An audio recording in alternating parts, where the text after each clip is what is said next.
दोस्तों सुजलॉन एनर्जी की बात करें तो स्टॉक ने फ्राइडे को काफ़ी अच्छी तेज़ी बताई है। अब आप देख सकते हो कि एक दिन की गिरावट के बाद स्टॉक फिर से दौड़ने को तैयार हो चुका है और इसके पीछे है बहुत सारी अपडेट जिनको हम एक-एक करके डिस्कस करेंगे। वैसे सुजलॉन एनर्जी को लेकर ब्रोकेज हाउस के काफ़ी अच्छे टारगेट निकल के आ रहे। यहाँ पे मैनेजमेंट की तरफ से एनुअल जनरल रिपोर्ट के अंदर जो बातें शेयर की गई उसमें कुछ चिंताएं है सुजलॉन के बिजनेस को लेकर, उसको भी इस वीडियो के माध्यम से डिस्कस करेंगे। साथ में कंपनी डिविडेंड को लेकर क्या विचार कर रही है उसको भी समझने की कोशिश करेंगे, क्योंकि हर शेयर धारक चाहता है कि उसको डिविडेंड मिले, जिस कंपनी में वो निवेश करे उसके प्रॉफिट में वो भी हिस्सेदार बने। क्या सुजलॉन भी आने वाले समय डिविडेंड देगी, क्योंकि अब कंपनी प्रॉफिट में भी आ चुकी है और कर्ज से बाहर भी निकल चुकी है। तो ऐसे में अब तो वो सारी सिनेरियो बन रहा है कि यहाँ पे डिविडेंड बांटा जा सकता है। तो यहाँ पे इन सारी बातों को समझने की कोशिश करेंगे और क्या सुजलॉन में ये निवेश का सही मौका है या फिर थोड़ा सा प्रॉफिट बुक कर ले। लेकिन फ्रेंड, उससे पहले अगर आप पहली बार हमारे चैनल पे आए तो चैनल को सब्सक्राइब कर दीजिए, एक बेल आइकॉन दबा दीजिए ताकि जब भी नया वीडियो बने पहला नोटिफिकेशन आपको मिले। वीडियो पसंद आए तो लाइक से जरूर कीजिए। चलो फ्रेंड्स, वीडियो स्टार्ट करते हैं। मैं हूँ आपका दोस्त एस.बी. दवे और हमारे अपने चैनल ऑनलाइन कमाई में आपका बहुत बहुत स्वागत है। तो सबसे पहले सुजलॉन के कारोबार की बात कर ले तो स्टॉक की शुरुआत ही पॉजिटिव हुई 77.95 पर, क्लोजिंग थी गुरुवार की 76.77 के आसपास। और यहाँ पे देख सकते हो कि जो इंट्राडे में 74.12 का लो भी बना। इसका मतलब ये है कि स्टॉक के अंदर प्रॉफिट बुकिंग आई, स्टॉक नीचे गया, लेकिन निचले लेवल से जो खरीदारी का दौर शुरू हुआ इसने 80.50 पर स्टॉक को पहुंचा दिया। तो काफ़ी बड़ा जंप देखने को मिला। अंत में क्लोजिंग 79.73 के आसपास, यानी लगभग 80 के आसपास 3.86% की शानदार तेजी के साथ। अब इसकी परफॉर्मेंस देखें तो इस महीने में स्टॉक ने बहुत बेहतर प्रदर्शन किया है। 1 अगस्त को स्टॉक 67 के आसपास था। तो ये जो 67 के आसपास स्टॉक था वो देख सकते हो कि जो आप समझ सकते हो कि 6 तारीख तक तो इसमें कोई खास हमें तेज़ी देखने को नहीं मिली। स्टॉक का लेवल वही था 67 से लेके भले ही 70 तक चला गया 6 अगस्त को, लेकिन जो क्लोजिंग है वापस वो नीचे की तरफ 66 पर रही। लेकिन 7 अगस्त से इसके अंदर करंट लौट के आया। तो देख सकते हो कि 69 से जो स्टॉक ने दौड़ना शुरू किया वो 13 अगस्त को देख सकते हो कि सीधा 84 का फ्रेश 52 वीक का हाई बना दिया। यानी 5 ट्रेडिंग सेशन में ज़बरदस्त दौड़ लगाई स्टॉक ने। उसके बाद में आप देखें तो 14 अगस्त को इसके अंदर फिर गिरावट आ गई। स्टॉक 76.77 के आसपास आया, लेकिन आप देख दो कि 16 अगस्त बहुत ही अच्छा रहा। स्टॉक फिर से 80 के आसपास पहुंच चुका है। इसका मतलब ये कि लंबी यहाँ पे गिरावट की संभावना अभी नहीं दिख रही है। सुजलॉन एनर्जी के स्टॉक ने पिछले 1 साल में 300% और 4 साल में 2000% का ज़बरदस्त रिटर्न दिया है। एक समय जो शेयर की प्राइस 2 रुपये से भी नीचे थी, वो स्टॉक आप देखो कि इस समय 1.08 लाख करोड़ के मार्केट कैप वाली कंपनी बन चुकी है। और यहाँ पे 30 जून 2024 के लिए जो नेट कैश पोजीशन वो देखें तो 1197 करोड़ के आसपास की कंपनी दिखा रही है। तो तेज़ी तो काफ़ी बन चुकी है, लेकिन मार्केट एक्सपर्ट प्रकाश गाबा का कहना है कि स्टॉक बहुत ज़्यादा दौड़ चुका है, लगातार दौड़ा है। ऐसे में 50% प्रॉफिट बुक करना चाहिए। बाजार में सतर्क रहने की ज़रूरत है। और सुजलॉन एनर्जी के चार्ट थोड़े से स्ट्रेस लग रहे हैं। आगे 100 के स्तर के लिए एक मनोवैज्ञानिक बैरियर हो सकता है जहां पर प्रॉफिट बुकिंग देखने को मिल सकती है। तो ऐसे में शेयर होल्डर को प्रॉफिट लेना चाहिए थोड़ा, ये उनका कहना है। स्टॉक लगातार दौड़ा है, फिर डिप में खरीदारी का मौका मिल सकता है। फिलहाल सुजलॉन एनर्जी को कवर करने वाले 5 में से जो 3 एनालिस्ट है वो इसमें बाय की रेटिंग दे रहे हैं और 2 बाकी जो एनालिस्ट है वो होल्ड की रेटिंग दे रहे हैं। फिलहाल सेल की रेटिंग देने वाला यहाँ पे कोई भी ब्रोकर हाउस नहीं है। अब यहाँ पे कंपनी की जो एनुअल रिपोर्ट पेश की गई है उसमें कंपनी के लिए 3 रिस्क है जो आने वाले समय देखने को मिल सकते हैं। यह कंपनी की तरफ से ही बताया गया है।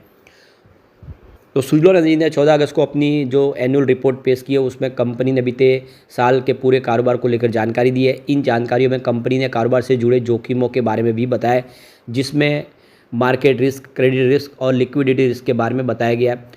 सुजलॉन एनर्जी में निवेश के बारे में अगर आप प्लान करें तो ये कंपनी से जुड़े जोखिम भी आपको पता होने चाहिए। तो पहला इसका रिस्क है मार्केट रिस्क। मार्केट रिस्क में कंपनी ने उन जोखिमों को डाला है जिसमें बाजार की कीमतों में बदलाव की वजह से किसी फाइनेंशियल इंस्ट्रूमेंट से भविष्य में होने वाले कैश फ्लो की फेयर वैल्यू में उतार चढ़ाव देखने को मिलता है। इसमें इंटरेस्ट रेट रिस्क और फॉरेन करेंसी रिस्क और सेंसिटिविटी शामिल हो गई है। कंपनी ने जानकारी दी है कि रुपए के मूल्य में 31 मार्च 2024 के अंत तक फाइनेंशियल एसेट के मामले में डॉलर में एक्सपोजर 433 करोड़ रुपीज़, यूरो में एक्सपोजर 143.5 करोड़ रुपीज़ और अन्य विदेशी मुद्राओं में एक्सपोजर 64 करोड़ रुपए के आसपास है। वही लायबिलिटीज़ के मामले में डॉलर में एक्सपोजर 506 करोड़ और यूरो में एक्सपोजर 102 करोड़ और मुद्राओं में एक्सपोजर देखें अन्य दूसरी राज्य के देशों की, तो वो 73.47 करोड़ के आसपास है।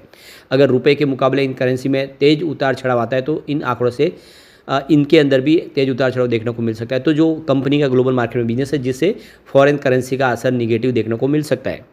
वही दूसरी तरफ अगर सेंसिबिलिटी की बात करें तो अगर बाकी सब फैक्टर स्थिर रहे तो मार्च 2024 के आंकड़ों के अनुसार कंपनी के टैक्स और इक्विटी से पहले प्रॉफिट में डॉलर के मुकाबले यूरो में उतार चढ़ाव का ज़्यादा असर देखने को मिला है। दूसरा है क्रेडिट रिस्क। क्रेडिट रिस्क में कंपनी ने उन जोखिमों को शामिल किया है जहां ग्राहक या फिर काउंटर पार्टी कॉन्ट्रैक्ट से जुड़े शर्तों को पूरा नहीं करते हैं और नुकसान उठाना पड़ता है। इसमें ट्रेड रिसीवेबल और फाइनेंशियल इंस्ट्रूमेंट जैसे जोखिम शामिल है।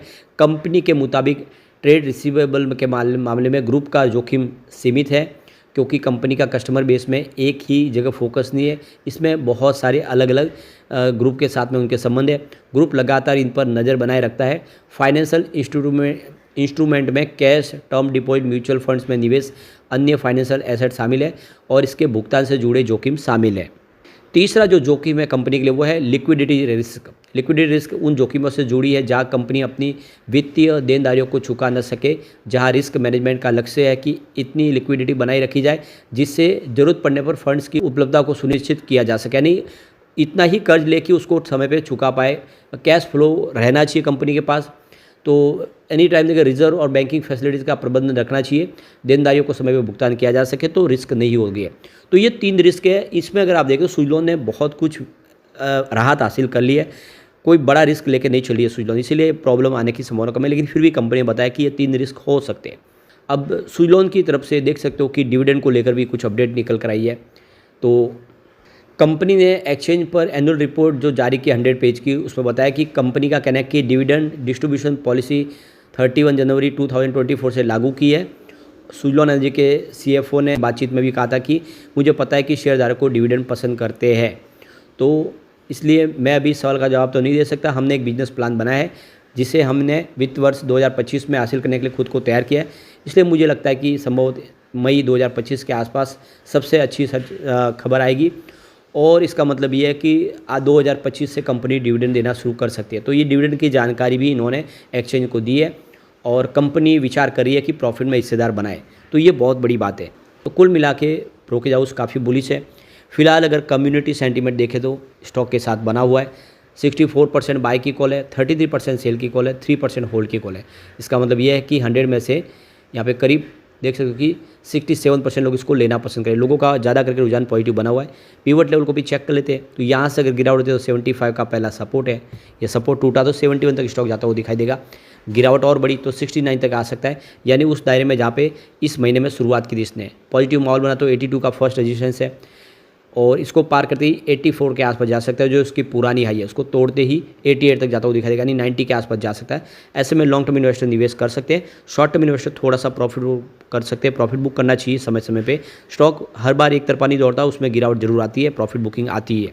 लेकिन फ्रेंड, कोई भी इन्वेस्टमेंट करने से पहले अपने फाइनेंशियल एडवाइस बड़े ले लें या अपना खुद का रिसर्च करें, क्योंकि मैंने वीडियो आपके एजुकेशनल पर्पज़ के लिए ही बनाया। वीडियो पसंद आए तो लाइक से जरूर कीजिए और चैनल को सब्सक्राइब कर दीजिए।